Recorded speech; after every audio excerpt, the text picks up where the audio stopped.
அனைவருக்கும் வணக்கம். புதுவை அருங்காட்சியகம் பல வகை நிகழ்வுகளை நடத்தி வருகிறது. புதுவை அருங்காட்சியக ஆராய்ச்சி நூலகம் என்ற எமது நிறுவனம் தற்பொழுது முன்னெடுக்கும் புத்தகம் பேசுவோம் என்கின்ற முதல் நிகழ்வான இந்நிகழ்வு அமைகிறது. இந்நிகழ்வில் இன்றைய சிறப்பு விருந்தினர் கவி மாமணி வை. ராமதாசு காந்தி ஐயா அவர்களை அழைத்து மகிழ்கிறது புதுவை அருங்காட்சியக ஆராய்ச்சி நூலகம்.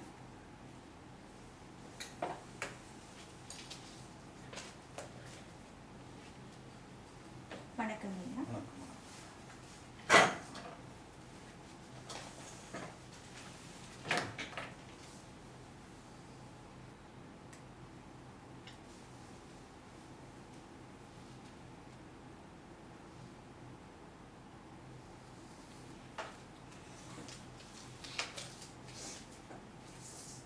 மேலும் இந்நிகழ்வினை தொகுத்து வழங்கிட புதுவை அருங்காட்சியக ஆராய்ச்சி நூலகத்தின் நூலகர் சீவாவேலு அவர்களை அழைத்து புத்தகம் பேசுவோம் என்னும் நிகழ்வின் பொறுப்பினை அவரிடம் அளித்து இடம் நகர்கிறேன்.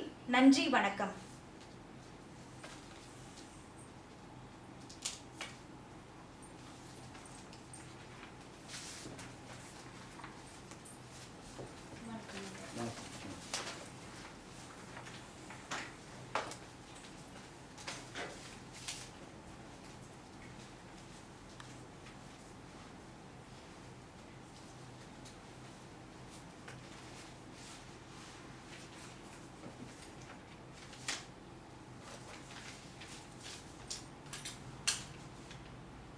வணக்கம் ஐயா. தங்களை பற்றி நீங்கள் சொல்லுங்கள் ஐயா. உங்களுடைய தமிழ் பணி பற்றியும் கூறுங்கள் ஐயா. நான் புதுவை மாநிலம் நெட்டப்பாக்கம் கொம்யூன் கரிக்கலாம்பாக்கத்தைச் சேர்ந்த வைத்திலிங்கம் மங்கவரம்மாள் தாய் தந்தையருக்கு 1957 ஆகஸ்ட் 15 பிறந்தேன். ஒரு கிராமத்தில் பிறந்தேன். சங்க இலக்கியம் எனப்படுகின்ற கழக இலக்கிய முதல் காப்பியமாக திகழ்வது சிலப்பதிகாரம். அதன் மீது உங்களுக்கு நாட்டம் வந்ததன் காரணம் என்னங்கய்யா? எனக்கு இதை நாட்டம் ஏற்படுத்தியவர் பாவு சிதம்பரனாருடைய பேரன் முத்துக்குமாரசாமி என்பவர் ஐயா. அவர் சென்னையில் பழனியப்பா பிரதர்ஸ் என்று சொல்லக்கூடிய அந்த பதிப்பகத்தில் முதன்மை அலுவலராக இருந்தார். என்னிடம் அவருடைய பழக்கம் எனக்கு ஒரு பெரிய மாநாட்டில் உலக அளவில் உலக எழுத்தாளர் மாநாடு என்ற ஒரு மாநாட்டை 3 நாள் நடத்தினார் சென்னையில். அதில் கவியரங்கில் கலந்து கொள்ளக்கூடிய ஒரு வாய்ப்பு ஏற்பட்டது. அந்த பழக்கத்தில் அவர் ஐயா என்னுடன் தொடர்பு இருந்தார். ஒரு நாள் திடீரென ஃபோன் செய்து உங்களுடைய நூல் ஏதாவது இருந்தால் எங்களுடைய பதிப்பகத்தில் வெளியிடுகிறோம், ஏதாவது உள்ளதா என்று கேட்டார். உடனே நான் எனக்கு சரி அந்த நேரத்தில் வெளியிடக்கூடிய ஒரு நூலை அந்த பதிப்பகத்துக்கு வழங்கினேன். கனிவிழும் கவிவனம் என்ற நூல். அதன் பிறகு அவர் கூறினார், பாரதியார் உடைய பாஞ்சாலி சபதம் என்ற நூலை உங்களுடைய தமிழில், அது சந்த கவிதையில் இருக்கும், அதை உங்களுடைய கவிதையில் அரிசியில் எங்களுக்கு வழங்கினால் சிங்கப்பூர் மலேசியாவில் எல்லாம் அதை கேட்டுக்கொண்டிருக்கிறார்கள் என்று கூறினார்கள். பாரதியாரின் பாஞ்சாலி சபதம் என்ற ஒரு நூலை முடித்து அவர்கள் வெளியிட்டார்கள். பிறகு ஒரு நாள் ஐயா தொடர்பில் சிலப்பதிகாரம் என்ற நூலை எழுதுவதற்கு எனக்கு அவர் கூறினார். அதுவரை நான் சிலப்பதிகாரத்தில் ஏதோ சிலது படித்திருந்தேன். நான் படித்து விட்டு சொல்கிறேன் ஐயா என்று கூறினேன். ஒரு வாரம் எனக்கு நேரம் வழங்கினார். ஒரு வாரம் படித்தும் எனக்கு அது தெளிவு பெறவில்லை. அதை எழுத முடியுமா என்ற ஒரு குழப்பமான ஏனென்றால் அது சங்ககால தமிழ் என்பதால் அதை எழுத முடியுமா என்ற சந்தேகம் இருந்து கொண்டிருக்கிறது. அவர் ஒரு 10 நாட்கள் சென்று என்னிடம் எழுத தொடங்கிவிட்டீரா என்று கேட்டார். ஐயா, இது சங்ககால தமிழாக இருக்குது, இது மிக கடினமாக இருக்கிறது, இது பொருள் புரியவே எனக்கு கடினமாக உள்ளது என்று அவரிடம் கூறினேன். எங்களிடம் புலவர் இருக்கிறார்கள், 13 புலவர்கள் இருக்கிறார்கள்.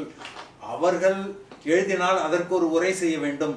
உங்களுடைய தமிழ் எளிமையாக இருக்கிறது, உங்களுடைய கவிதை எளிமையாக இருக்கிறது, அதனால் நீங்கள் முயற்சி செய்து பாருங்கள் என்று கூறி அந்த தொலைபேசி வைத்து விட்டார்.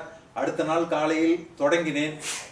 ஒரே நாளில் 10 கவிதைகள் சிலப்பதிகாரத்திலிருந்து மறு அடியாக்கம் செய்து விட்டேன். அவருக்கு காலையில் அதை அனுப்பிவிட்டு அவர் ரொம்ப மகிழ்ச்சி அடைந்தார். இதுதான் உங்களுக்கு திறமை இருக்குது, ஆனால் நீங்கள் பயப்படுறீங்க அப்படின்னு சொன்னார். அது 2.5 மாதத்தில் அந்த சிலப்பதிகார நூலை நான் முடித்து விட்டேன். இப்படித்தான் தொடங்கியது எனக்குன்ற அந்த இந்த சிலப்பதிகாரத்தில் ஆர்வம் இருந்ததை விட அந்த ஐயா அவர் கூறியது பின்னால் நான் அதை எடுத்தேன். சிலப்பதிகாரம் தழுவி சிலம்பு கூறும் சீரிய அறம் என்ற கவிதை நூலினை செய்வதற்கான காரணம் பற்றி சொல்லுங்கள் ஐயா. அதான் கூறினேனே முன்பே, காரணம் சொல்லிட்டேன். இக்கவிதை நூல் சிலப்பதிகாரம் போலவே வரலாற்று அடிப்படையில் பகுக்கப்பட்டுள்ளது. அதற்கு தங்கள் எண்ணம் ஐயா? இந்த நூலை முதலில் தாகூர் கலைக்கல்லூரியினுடைய பேராசிரியர் இளங்கோ ஐயா அவர்களிடம் அணிந்துரைக்காக கொடுத்த போது, சிலப்பதிகாரம் என்பது நம்முடைய பழமையான முதன்மையான நூல், அதனால் இதை நீ எந்த அளவுக்கு செய்து உள்ளாய் என்று எனக்கு தெரியாது, இதை படித்துவிட்டு உனக்கு மறு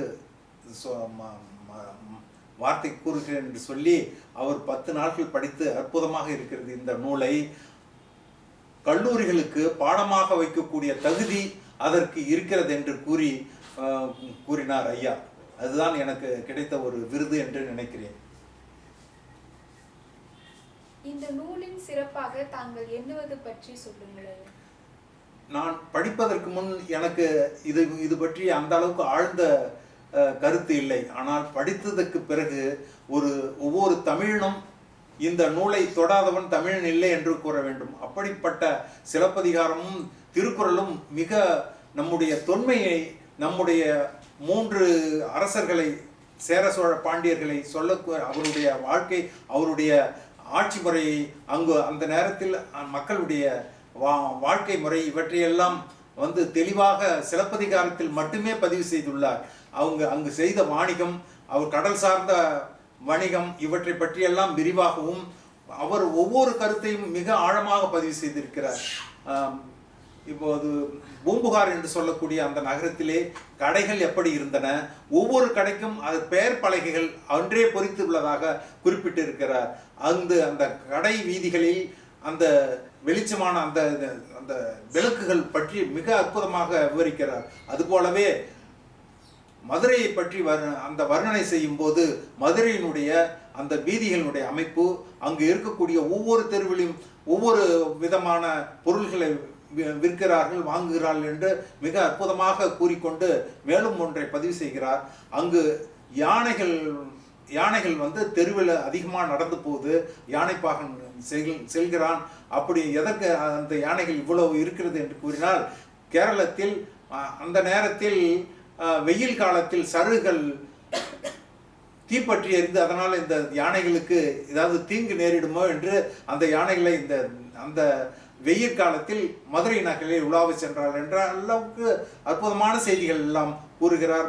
மேலும் அந்த வைகையினுடைய அந்த ஆற்றினுடைய அமைப்பு, அங்கு சிறுவர்கள் ஆடும் அந்த ஆட்டம், அங்கு இருக்கக்கூடிய மக்கள் அந்த நதியிலே குளிக்கின்ற காட்சி, இதையெல்லாம் அழகாக வர்ணிக்கக்கூடிய ஒரு அற்புதமான ஒரு மேற்பட்ட கவியாக இளங்கோடிகள் திகழ்கிறார். இது வேற எந்த நூலிலும் காண முடியாது.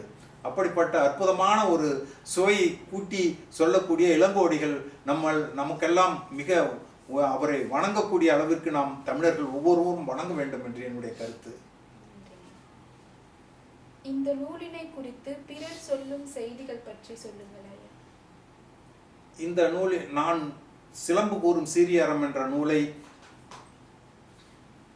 அதாவது இளங்கோ என்று சொல்லக்கூடிய பேராசிரியர் அவர், நான் 7 முறை படித்தேன். ஏதாவது குற்றம் கண்டுபிடிக்க வேண்டும், குற்றம் கண்டுபிடிக்கலாம் என்று, இதில் குற்றமே காண முடியவில்லை என்று அவர் கூறியதும், தஞ்சாவூர் பல்கலைக்கழகத்தில் தமிழ் கல்லூரியில் வேலை செய்த தெய்வநாயகம் ஐயா அவருக்கு அந்த நூலை அனுப்பி ஒரே இரவில் படித்துவிட்டு, நீ இளங்கோவனுடைய மறுபிறப்பா என்று கேட்டார். அதுதான் என்னுடைய அந்த நூலுக்கு கிடைத்த வெற்றி என்று நான் கருதுகிறேன். இந்த நூலினை படித்து சுவைக்க வேண்டிய பகுதிகளை நீங்களே படிப்பவர்களுக்கு, வாசகர்களுக்கு சொல்லுங்கள். சொல்றேன். இந்த நூலில் கவிச்சுவை என்று சொன்னால் விரைமலர் சிறுவகை விதைத்திடும் மறையினர். அமளி ஏறும் நிகழ்வு என்ற நிகழ்விலே விரைமலர் சிறுவகை விதைத்திடும் மறையினை உரையொடு இசையினை பழகிடும் தனியினர். நகைமுகம் கனிவுடன் நடை செய்யும் அணியினர். பொடிகளை தெருவினில் பொழிந்திடும் பணியினர். முளைக்குடம் சுமந்திடும் முகமலர் அழகினர். முழவொடு சிறுவகை வழங்கிடும் மரும்பினர். விரிகுழல் நறுமலர் விசிம்பிடும் இளைஞரும் திருநகர் வலம் வரும் திருமண நிகழ்வதே என்று அந்த கண்ணகியினுடைய திருமண கோலத்தை அந்த வர்ணிக்கும் போது என்னை அறியாமல் விழுந்த இந்த கருவிளம் என்று ஒவ்வொரு சொல்லும் கருவிளம் என்ற வாய்ப்பாட்டிலே அமைந்திருக்கும். விரைமலர் சிறுவகை விதைத்திடும் மறையினர். உரையோடு இசையினை பழகிடும் தனியினர். நகைமுகம் கனிவுடன் நடை செய்யும் அழகினர். பொடிகளை தெருவினில் பொழிந்திடும் பணியினர். முளைக்குடம் சுமந்திடும் முகமலர் அழகினர். முழவொடு சிறுவகை வழங்கிடும் மரும்பினர். விரிகுழல் நறுமலர் விசிம்பிடும் இளைஞரும் திருநகர் வலம் வரும் திருமண நிகழ்வதே என்று தொடங்கக்கூடிய இந்த பாடல் கேட்கக்கூடிய நம்முடைய தமிழ் என்பது மிக இனிமையான ஒரு மொழி அல்லவா. இதில் ஒவ்வொரு நடையிலும் இதில் நிறைய அறுசீர் எண்சீர் என்று ஒவ்வொரு கவித்துவத்திலும் என்னுடைய இதில் ஒவ்வொரு பகுதியிலும் என்னுடைய நடை மக்களுக்கு சேரும் விதமாக இதை அமைத்திருக்கிறேன். இது அடுத்தது சொல்ல வேண்டுமென்றால் மாதவியும் கோவலனும் வந்து அந்த மாதவியை கோவலன் காணும் காட்சி. அங்கு அந்த அவை மாதவியை உரிமை கொண்டாடும் விதமாக 1008 பொன்னை பெற்று அவளை தன் மனைவியாக அழைத்து கொள்ளும் அந்த பகுதியை மாலை இங்கு வாங்குவோர்க்கு மாது தன்னை கூடலாம். மானை ஒத்த கண்களுக்கு மாலை கட்டி போடலாம். தேனை ஒத்த மொழிகள் பேசி தேவையாவும் கூறலாம். சேரும் பொன்னை 1008 தந்து வாழலாம். கூனி இந்த சொல்லை கேட்டு கோவலருக்கு ஆசையே. கோதை மாலை வாங்கி கொண்டு கூடி பார்க்க எண்ணமே. பாதை ஒன்று மாறி வேறு பாதை சென்ற கோவலன் பாடும் உள்ள மோசம் கொள்ளும் பாதகத்தின் எல்லையே. 1008 பொன்னை ஆசை கொண்டு தந்தவன் தாதி பின்னும் சென்று அங்கு தாகம் கொண்டு நின்றவன். தோகை அன்பு பெற்று நன்கு தூய அன்பை வென்றவன். தூண்டும் ஆசை வேடமென்ற தூய சிந்தை காய்ந்தவன். பாவை காமம் மூழ்கி பாலனாக தேய்ந்தவன். பார்வைகிட்டு மனைவி என்னும் பாதை செல்ல காய்ந்தவன். நாடகத்தில் வீடகத்தில் நாளும் இங்கு மாற்றமே. தேடும் இங்கு ஆசையாளி தேவலோக எண்ணமே என்று சொல்லக்கூடிய ஒரு அந்த சந்தத்திலே இந்த பாடலை அமைத்திருக்கிறேன். இது ஒரே சந்தத்தில் அமைந்த ஒரு பாட்டு. மாலை இங்கு வாங்குவோர்க்கு மாது தன்னை கூடலாம். மானை ஒத்த கண்களுக்கு மாலை கட்டி போடலாம். தேனை ஒத்த மொழிகள் பேசி தேவையாவும் கூறலாம். சேரும் பொன்னை 1008 தந்து வாழலாம் என்று சொல்லக்கூடிய அந்த கண்ணதாசனுடைய இது ஒரு கண்ணதாசன் இதில் ஒரு பாடலில் இப்படி இந்த சந்தத்தை அமைத்திருப்பார். அந்த சந்தத்தை உள் வாங்கி அதே சந்தத்தில் இந்த பாடலை உருவாக்கிறேன். இப்படி ஒவ்வொரு பகுதியும் நான் பார்த்து இந்த அற்புதமான நூலை யாத்திருக்கிறேன்.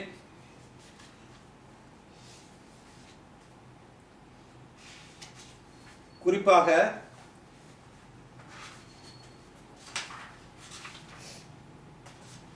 கோவலனும் கண்ணகியும் அந்த கடலாடும் அந்த காதையை அடுத்து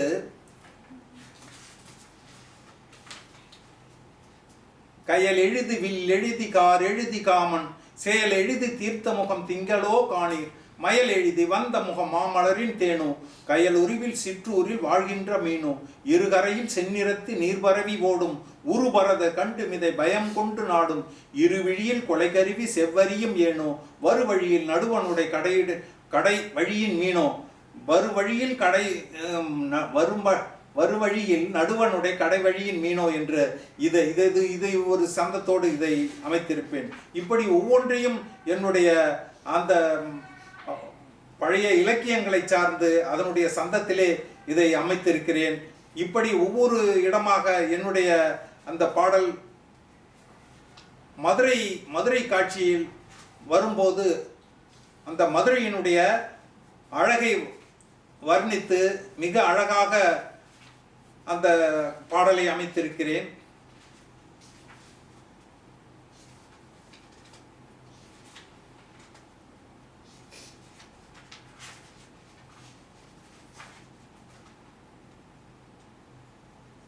ஆட்சி படைத்தவர் பாண்டியரின் உயர் ஆட்சியில் நின்ற இடம் ஆட்சி படைத்தவர் பாண்டியரின் உயர் ஆட்சியில் நின்ற இடம். பகை சூழ்ச்சி இல்லாதொரு ஆட்சியும் நின்றது சுற்றிலும் பொங்கும் வளம். காட்சியிலே உயர் கோபுரம் நின்றது காருடை பூமி வளம். துயர் போற்றி வளர்ப்பவர் யாருமில்லை உயர் பொய்கையின் கூடல் வளம். காலையில் நன்றன புறவிகள் ஓடுது களிர்கள் தங்குமிடம். புவி மாலையில் தென்றலும் காலையில் வீசுது மதுரையின் பொய்கை மனம். இளம் சோலையில் குயில்களும் பாடி அழைக்குது சுற்றிலும் காட்டில் வளம். பசும் பாலை பொழிந்திட கன்றை அழைக்குது பாங்குடை மதுரை வளம். கண்ணகி கோவலன் கவுந்தியும் வந்தனர் காணரும் கூடல் வளம். இவர் பன்னெழு பாடலும் பாடி அழைத்தது பாங்குடை மதுரை வளம். விண்ணவர் நாடினர் வேள்விகள் செய்திட வேதமும் ஓங்குபுறம். நல்ல மண்ணிலில் வீரம் ஓங்கி வளர்ந்தது மதுரையின் வைகை வளம் என்று மதுரையின் முரசொலியில் என்ற பகுதியிலே ஆட்சி படைத்தவர் பாண்டியரின் உயர் ஆட்சியில் நின்ற இடம் என்று அந்த அந்த அந்த மதுரையினுடைய காட்சியை இப்படி வர்ணித்திருக்கிறேன். இப்படி ஒவ்வொரு பகுதியாக என்னுடைய அந்த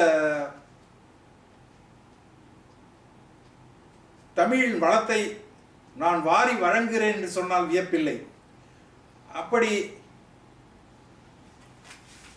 வந்த ஒரு பகுதி 12 ஆண்டுகளுக்கு பிறகு கண்ணகி கோவலனுக்கு சமையல் செய்து போடுகிறார். 12 வருடங்கள் அவருடைய கையால் சமையல் செய்ய அவர் மாதவி வீட்டில் இருந்ததால் அவருடைய சமையல் செய்ய 12 வருடங்களுக்கு பிறகு மதுரையில் சென்று தனி கொடுத்தனம் இருக்கும்போது அந்த நிகழ்விலை அமுது உண்க என்ற தலைப்பிலே வெண்பனையின் ஓலையிலே தடுக்கு பின்னி வீற்றிருக்கும் கோவலர்க்கு தண்ணீர் தந்து தன் பதும கால்களையும் நீரில்லாட்டி தனிப்பெருமை கொண்டொழுகும் இலையை காட்டி உண்கவன கைகழுவி சேவை செய்தால் உணர்வுடனே வாழை இலை அன்னம் வைத்து கண்படுமே என்றும் அவள் திரும்பி நின்றாள். கண்ணகியின் திருவுளத்தின் கருணை என்னே கண்படுமே என்றும் அவள் திரும்பி நின்றாள். கண்ணகியின் திருவுளத்தின் கருணை என்னே. பெருவணிகன் உணும்போது செய்தல் என்ன பேற்றுடைய மரபு வழி மாறாவண்ணம் வரு நெறியில் கோவலனும் செய்தான் நன்றாய் வடமதுரை யசோதை கண்ணன் போலே திருமதுரை ஆயரிவர் உதவும் பாங்கு திசை புகழ வாழ்வளவும் புகழில் நிற்கும் திருமகளும் கை நிறைய வளையில் கொண்டு தீங்கனிகள் பரிமாறித்தானும் உண்டாள். உண்டினிதே ஒருபுறமாய் அமர்ந்த கோமான் உயர் மனத்தின் கண்ணகியின் அருகில் வந்து வண்டுளவும் மொய்குழலின் இளமை பொங்க வெற்றிலையும் பாக்கினோடு தந்தாள் மங்கை. பண்டு பயன் செல்வத்தில் வளர்ந்தாய் நீயோ பாதையது வெண்கொடுமை நோகும் வண்ணம் கண்டு மனம் வேகும் இந்த காட்டுப்பாதை கற்களையும் முட்களையும் கடந்தாய் நீயும். என் வழியில் என் நடத்தை தவற்றால் யாவும் இவ்வளவு கொடுந்துயரை உனக்கே தந்தேன். தன் பெருமை கொண்டொழுகும் தவத்தின் சீலர் தாயெனவே நின்னை அவர் காத்தார் என்று பொன்னிழந்து பொருள் இழந்து நின்றேனந்தோ போவதற்கு அடியெடுத்தேன் புகாரை விட்டு எண்ணேளாய் பின்தொடர்ந்தாய் இதயம் தொட்டாய் இனியவர்க்கும் கிட்டிடுமோ நின்போல் பெண்ணும் பரத்தை அவள் பின்தொடர்ந்தேன் புகழும் தேய பார்ப்பவர்கள் ஏளனத்தின் ஏச்சும் பேச்சும் வரமருளும் குருமொழியை தவிர்த்தேன் அன்று வழிமாறி சிறுநெறியில் புகுந்தேன் அந்தோ விரகமுறு காமத்தில் விழுந்தேன் சாக விளக்கியனை வாழ வைத்த தெய்வம் நீயே. உரமெனவே ஊர் விட்டு போவோம் என்றேன் ஒரு சிறிதும் தயக்கமின்றி உடனே வந்தாய். அறியாத மாதவிக்கும் துன்பம் தந்தேன் ஆற்றலுடைய தாய் தந்தை அழவும் வைத்தேன். நெறியான செல்வங்கள் குலைத்தேன் யானும் நிதியாவும் வளம் யாவும் இழந்தேன் என்று குறையாத செல்வத்தை தொலைத்தேன் அந்தோ குளம்பாழ வழி அழைத்தி வந்தாய் என்னை வரியோனாய் மதுரை நகர் வந்தேன் என்று வழி இந்த வழி நின்று வளமும் காண்போம் என்று சொல்லக்கூடிய இந்த பகுதியை எனக்கு உண்மையிலே இந்த பகுதியை என்னுடைய ஆசான் நாகி அவர்கள் படித்துவிட்டு என்ன அற்புதமாக எழுதியிருக்கிறார். இதை படித்துவிட்டு நான் இரவு முழுவதும் அழுது கொண்டே இருந்தேன் என்று சொன்னார். அதுதான் இந்த நூலுக்கு கிடைத்த ஒரு வெற்றியாகும். இப்படி ஒவ்வொரு இடத்திலும் என்னுடைய அந்த பதிவினை செய்திருக்கிறேன். இந்த வழக்குரை காதை என்று சொல்லக்கூடிய அந்த பகுதியில் என்னுடைய அந்த மற்ற இனங்களை தவிர என்னுடைய புதிய நடையிலே இதை சொல்ல போந்தேன்.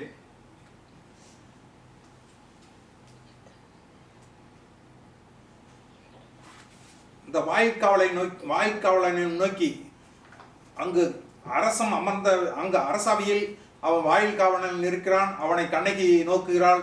வாயிற்காவலா உரையது பார்வாய் உன் வேந்தவர்க்கே திரை வளர் நீதி தீத்தனின் மன்னன் ஏந்தெழிச் சிலம்பும் கைகளில் கொண்டு போந்தனன் இங்கே பொய்யுரை இல்லை. கணவனை இழந்த காரிகேந்தன் உணர்வினில் கலந்த உயர்மகன் மாண்டான். நீதி ஒழித்த நின்னகர் தன்னிலே ஆதிமன்ற அடிதனில் நின்றேன். பொங்குருவகிலி புடைத்தெழ கோதை தங்குயர் நீதி தனக்கென வேண்டி சென்றவன் ஓடி செய்தியை கூற அன்றவன் நடுக்கம் அலைகடலாக கொற்கை வேந்தே குவித்தேன் கைகள் நற்குலம் வாழ்க நயமுடன் வாழ்க தென்னவன் நின்புகழ் திலகம் வாழ்க நன்னய வேந்தனின் நனிபுகழ் வாழ்க வாயிலில் மங்கை வளர்ந்தெழுகனராய் தாயவள் கூந்தல் தலைவிரிகோளம் கையுறு சிலம்பும் காரிகையவள்தன் மெய்யுடல் குருதி மேலவள் கரையாம் வேல் கை கொண்ட வெப்பனும் கொற்றவை சேல்விழி தடக்கை சிறந்தவள் தோற்றம் சப்த கண்ணியின் சன்னதியிலேயோர் உப்பிலா பிடாரி உற்றவோர் தோற்றம் ஞாழ இருளில் நன்னடம் புரியும் கோலவிழியால் கொற்றவை தோற்றம் அன்றவள் அப்பாள் அழலோடு நடமிடும் பொன்றாள் காளி புதுப்பொழில் கொண்டவள் பாலை நிலத்தின் பகருளி கொற்றவை காலை வரு செங்கதிரோன் தோற்றம் தாருகாசுரன் தன்மார் பிளந்த நேரிடை துர்கா நீல்கண் கனலால் வால்கண் சிலம்பும் வரி சிலம்பவள்கை தாழ் நிலம் நில்லா தளிர்மகளிவளே கணவனை இழந்த காரிகிதானும் காண நின்றான் கடைவாய் உள்ளாள் என்று அந்த வாய்க்காவலன் சொல்ல யாரையோ நீ என்ற தலைப்பிலே மன்னவன் மாதை இங்கே மன்றதில் கூட்டுவாரா என்றுடன் காவல்காரன் ஏகினான் வாசல் நோக்கி தென்னவன் அவையில் உன்னை தேடிய முறையை கூறி என்னவர் மதுரை ஏந்தல் இசையுடன் அழைத்தாரம்மா என்று அந்த கண்ணகியை பார்த்து கூற வாயை தாண்டி மங்கை வனப்புடை மன்றம் நோக்கி தோய்விடை மனத்தின் சீற்றம் தும்பவின் கோபம் கொண்டு ஆவிலா மன்னன் நீதி அடைந்த ஓர் தீமை சொல்ல தூயனர் சிந்தையோடு தொடர்ந்தவள் சபையில் சென்றார். மன்னவன் நிமிர்ந்து நோக்க மலர்கொடி யாதும் ஊரோ மன்னவன் நிமிர்ந்து நோக்க மலர்கொடி யாதும் ஊரோ என்ன உன் மனத்தின் துன்பம் இழைத்த ஒரு கொடுமையாது தென்னவன் மதுரை மண்ணில் தீங்கில ஆட்சி செய்யும் மன்னனின் நாட்டில் எந்த மாந்தரால் கொடுமை நின்பால் உண்மையை அறியாமண்ணா ஒரு சொல் கேட்பாய் என்று கண்ணகி என்றன் பேரே என்று பேர் என்ன கண்ணகி என்றன் பேரே காவிரி பாயும் ஊராம் தன் வள வணிகன் மாசா துவானின் மகனாம் என்றன் கண்ணுயர் கணவன் தன்னை கல்வனே என்று கொன்றாய் சோழன் புகார் எண்ணூர் சூழ்ந்தனல் வளமும் பொங்கும் வாழுமோர் புறாவின் துன்பம் வாழ்ந்திட துயரை தீர்த்த தாழ்விழா ஆவின் கன்று தன்னுயிர் மகனால் மாய வாழுமோர் மகனை மாய்த்த வருந்துயர் தீர்த்த மன்னன். எங்களுடைய மன்னனுடைய புகழை உங்களுக்கு தெரியுமா? சோழ மன்னனுடைய புகழ் சோழனின் புகார் என்னுள் சூழ்ந்தனர் வளம் பொங்கும் வாழுமோர் புறாவினுடைய அந்த புறாவிற்காக தன்னுடைய தசையை அறிந்து கொடுத்தாரே சிபி சக்கரவர்த்தி. அவனுடைய பாரம்பரியம் தாழ்விழா ஆயர்கண்டு தன்னுடைய அந்த மன்னனுடைய மகன் தேர்கால் ஒரு கன்றுவை மரித்தான் என்று மகனை அவன் மறிக்க சென்றானே, அப்படி ஒரு செழுமையான அரண் காத்த ஊர் இங்கு என்னுடைய ஊர். ஊழ்வினை துரைத்தையாமும் உயர்குடி கணவன் சேர்ந்து வாழ்வினை புதிதாய் கொள்ள வனப்புடன் கூடல் வந்தோம். தாழ்விழா ஆயர் வீட்டில் தனியென வாழ்ந்தோம் நன்றாய். பாழ்வினை எங்கள் வாழ்வில் பதிவினை செய்ததென்று என் வரி சிலம்பை கொண்டு இனி ஒரு வணிகம் செய்ய பொன்னகர் மதுரை வந்தோம். புகும் ஒரு கள்ளற்பட்டம் என்றவன் கோவலன் தன்னை யாதொரு வழக்குமின்றி தன் உயிர் மடித்த ஆட்சி தனியொரு பெருமை உண்டோ? தன்னுயிர் மடித்த ஆட்சி தனியொரு பெருமை உண்டோ? கல்வனை கொள்ளல் மண்ணில் கடுங்கோல் என்று போவாய். அதை மன்னன் சொல்றான். கல்வனை கொள்ளல் மண்ணில் கடுங்கோல் என்று போவாய். வெல்வேல் கண்ணின் நங்காய் விளைவினை அறிய கூறு உள்ள உன் சிலம்பின் உள்ளே உற்றவோர் மணியும் யாது தெல்லன பகர்வாய் என்றன் தேவியின் சிலம்பில் முத்தே என்று தன்னுடைய தேவியின் அந்த அரசியாரின் சிலம்பில் உள்ள அந்த மணியை அவன் முத்து என்று கூறுகிறான். கண்ணகி பகர்ந்தாள் என்றன் கார் சிலம்பு உள்ளே நல்ல பன்னிழில் மாணிக்கம் தான் பலமுறை தெளிந்து சொல்வேன். கண்ணுற காட்டு என்றான் கனிவுடன் வாங்கி கொண்டான். விண்ணென உடைத்தான் மன்னன் விழுந்தன மாணிக்கங்கள். தெரித்த அம்மணிகள் கண்டான் தேகமே நடுக்கல் உற்றான். தெரித்த அம்மணிகள் கண்டான் தேகமே நடுக்கல் உற்றான். அறத்தினை அழித்தேன் என்றோ அழிவென கொள்ளன் சொல்லால் புறத்தில் ஓர் கருத்தை கேட்டு புலனதை இழந்தேன் என்றோ திறத்தில் ஓர் அரசன் யானே தீங்குயர் கல்வன் யானே. பாண்டிய மரபு கூடல் படியினை இழந்ததன்றோ ஆண்டையம் முன்னோர் செம்மை ஆற்றலை குலைத்தேன் யானே. வேண்டிய வீரம் யாவும் வீழ்ச்சியை பெற்றதென்னால் காண்டை இக்காரணத்தால் கெடுகவே என்ற நாயுள் என்று சொல்லி அவன் உயிரை துறந்தான். அரசமா தேவி முன்னே ஆவியும் பிரிந்து போக சிரசினை மடியில் வைத்து சேயென புலம்பி தேவி உரமென ஒன்றன் பின்னே ஒளி என தொடர்வேன் யானும் பரநூலக அதிலே ஒன்றாய் பறந்ததே உயிர்கள் அந்தோ என்று சொல்லக்கூடிய அந்த வழக்குரை காதையில் இப்படி என்னுடைய கருத்தை மிக சிறப்பாக என்னுடைய கவிதையை வழங்கியிருக்கிறேன். அது மட்டுமல்ல, இந்த முழு கதையும் ஒரு சந்தத்திலே முழு கதையும் என்ன சொல்லியிருக்கிறேன். அது கடைசியாக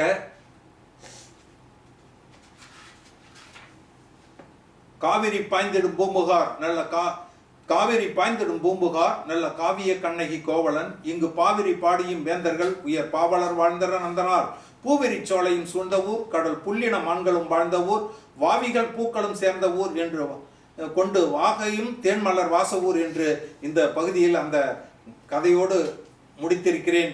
இப்படி பல வகை சந்தங்களோடும் அரிசீர் எண்சீர் என்று சொல்லக்கூடிய அந்த அற்புத அந்த வடிகளால் படைத்து மேலும் சொல்ல நான் ஒன்றை விட்டுவிட்டேன்.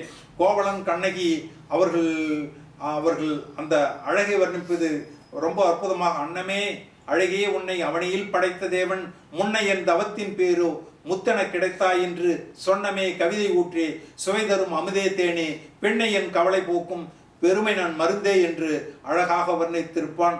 கூன்பெறை தலைமேல் வைத்த கொற்றவன் சிவனும் ஒரு நாள் மான்விழி தமக்கை செல்வி மாக்கடல் மாலிந்தேவி தேன்விழி உமக்கே தந்த திருமகள் முதலோ ஈது மீன்விழி அருளோ பார்க்கும் மென்மொழி பேசும் காந்தம் காமனும் சிறந்த போரில் காட்டிடும் கரும்பின் வில்லோ சோமனும் ஈந்தான் வண்ண சுந்தர பருவம் தீட்ட யாமினி வீழ்வேன் என்றோ எடுத்த ஓர் கரும்பின் வில்லோ பூமெனச் சிறந்தாலும் நீ போக்கிடம் இனி வேறுந்தோ என்று சொல்லி ஆழ்கடல் கடைந்த பொழுது ஆற்றலாய் எழுந்த தேவி வாழ்ந்திடும் காவல் கொள்ள வச்சிர படைகள் வைத்தார் சூழ்கடல் மாளும் நின்பால் சுந்தர இடையோ இது தாழ்விழா வச்சிரம் என்று தனக்கொரு வலிமை சேர்த்தாள் அருமுகன் கைவேல் அன்று அழகுடை முதலோ கந்தன் அறுபடை வீடு முந்தன் அழகிய அறிவோ சேயோன் நிறைமதி நுதலும் வேளோ நீ நிலம் புதுமை காண பொறைகுண வதியே வந்தாய் போற்றினேன் கண்ணகி என்று அந்த அற்புத பாடல்.